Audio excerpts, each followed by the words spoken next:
আবারও চলে আসলাম তোমাদের সাথে আজকের রেসিপি নিয়ে। অর্ঘদীপ ব্লগে তোমাদেরকে স্বাগত জানাই। তো আজকের রেসিপি হচ্ছে ট্যাংরা মাছের তেল ঝাল। তো কিভাবে করছি দেখতে থাকো। ট্যাংরা মাছের তেল ঝাল করার জন্য কিন্তু আমি সব কেটে ধুয়ে নিয়েছি। এখানে নিয়ে নিয়েছি লম্বা লম্বা করে সরু সরু করে আলু, তার সাথে নিয়েছি টমেটো, আর নিয়েছি পেঁয়াজটাকে কিন্তু আমি দুভাগ করে নিয়েছি। একটু ছোট সাইজের পেঁয়াজ দুভাগ করে নিয়েছি, এরকমভাবেই ছাড়িয়ে নিয়েছি। এরকমভাবে ট্যাংরা মাছের তেল ঝালের মধ্যে দিলে কিন্তু দারুণ লাগে। আর এখানে নিয়ে নিয়েছি পেঁয়াজ, রসুন, একটু আদা বাটা বেটে নিয়েছি। আর এখানে কিন্তু এই যে ট্যাংরা মাছ ধুয়ে রেখেছি, আমি এখনো নুন হলুদ মাখাইনি। আর প্রত্যেকটা মাছে কিন্তু ডিম রয়েছে। তো এখন আমি মাছটায় নুন হলুদ মাখিয়ে নেব।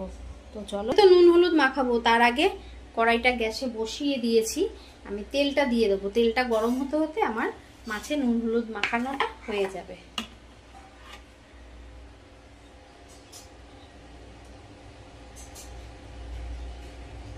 রান্নাটা সর্ষের তেলেই করব। নুন,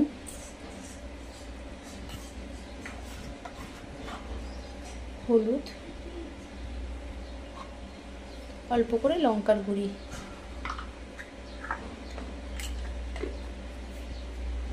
এবার মাছটা মাখিয়ে নেব।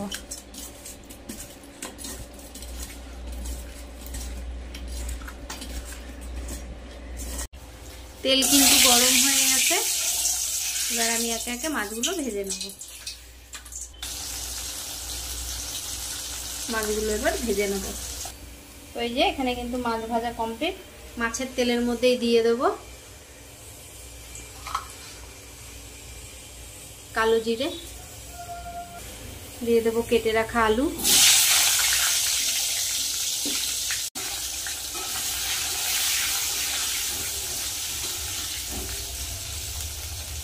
আলুটা হালকা লাল লাল ভাজা হলে তারপরে মশলাটা দেব। আলু কিন্তু লাল লাল করে ভেজে নিয়েছি। এবার বেটে রাখা মশলাটা দিয়ে দেব। আর আদা, পেঁয়াজ আর রসুন,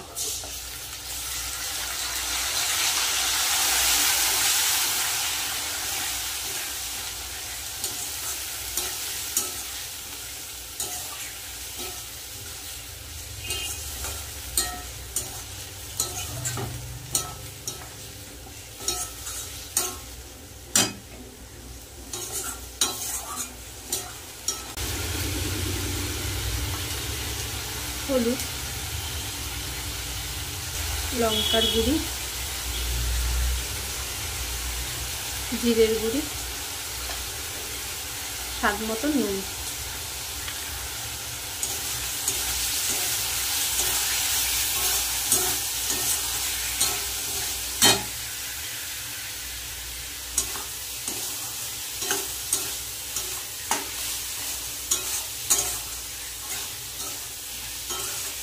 সব মশলাগুলো একসাথে ভালো করে কষিয়ে নেব।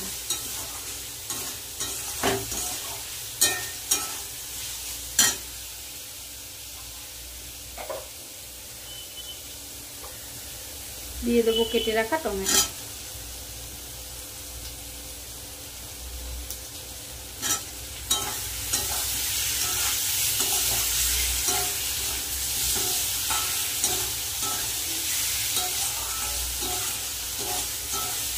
দিয়ে দেবো ফেটানো টক দই,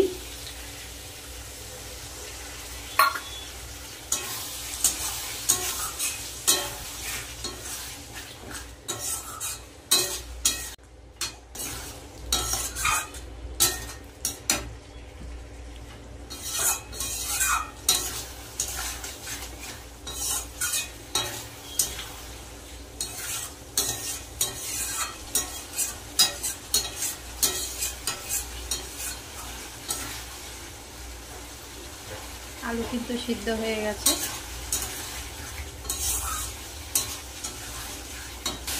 কেটে রাখা পেঁয়াজগুলো দিয়ে দেবো ওপর থেকে।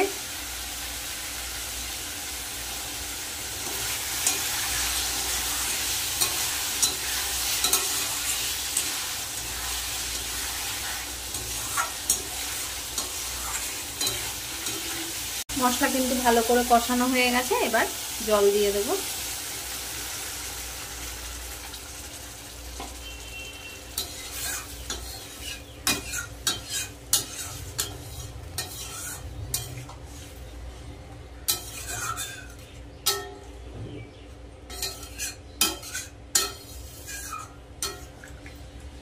ঝোলটা ফুটলে ভাজা মাছগুলো দিয়ে দেবো। ঝোল কিন্তু ফুটে গেছে, এবার আমি ভেজে রাখা মাছগুলো দিয়ে দেবো।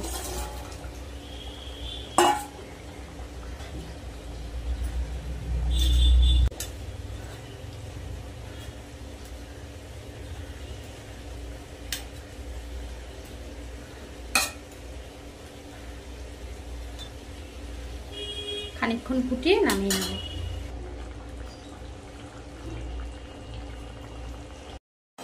এই দেখো ট্যাংরা মাছের তেল ঝাল কিন্তু আলু দিয়ে পেঁয়াজ দিয়ে রেডি। এবার নামিয়ে নেব। আলুও সিদ্ধ হয়ে গেছে।